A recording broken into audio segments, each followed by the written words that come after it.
ჩვენ ამ შემთხვევაში აფხაზეთის მთავრობის სახელით უწუხარებას გამოვხატავთ და უზიარებთ ამ ტყივილს იმ ოჯახის წევრებს, ვინც არის დაკავშირებული ამ ტრაგიკულ მოვლენასთან და არა მარტო მთელ საქართველოს.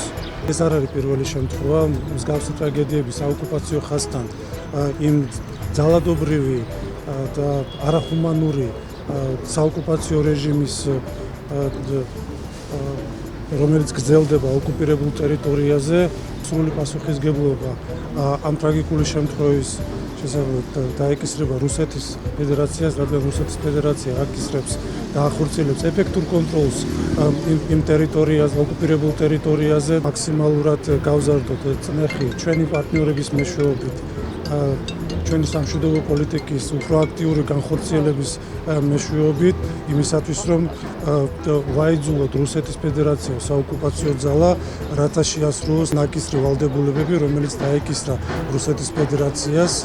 უპირველეს ყოვლისა მინდა სამძიმარი გამოუცხადოთ გარდაცვლილ ოჯახებს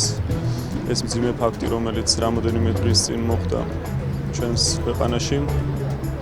სამწუხაროდ ერთი შემთხვევა არის უკვე ამისი აი ამ ომის შემდგომ ამ დღესთან დაკავშირებით სრულიად საქართველოს ტერიტორიაზე გამოცხადდა გლოვის დღედ და ასევე ილორის წმინდა გიორგის ტაძარში მთავრობის წევრებთან ერთად დღეს შესრულდა მათი სულის მოსახსენებელი პანაშვიდი და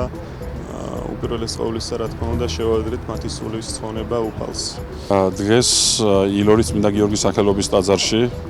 პატევი მივაგეთ ამ რამოდენიმე დღის წინ დაღუპული ოკუპირებულ ტერიტორიაზე მაცხოვრებელი ჩვენი თანამოქალაქეების ქსოვნას. აღვავლინეთ პანაშვიდი მათი სულების აუხად და მათი სანათესაოს გასაძლიერებლად. ჩვენ რა შეგვიძლია ვთქვათ, ერთადერთი არის ის, რომ ჩვენი ადამიანური თანადგომა გამოუცხადოთ მათ ოჯახებს და შევთხოვოთ უფალს, რომ თვითონ ეს პიროვნებები მათი სული სამოთხეში დაამკვიდროს. დიდი იმედი მაქვს, რომ ეგეთი ფაქტი აღარ განმეორდება და ყველა ადამიანს მიეცემა უკვე იმის საშუალება, რომ ერთმანეთის სიყვარულით და ღვთიური კანონებით იცხოვრონ.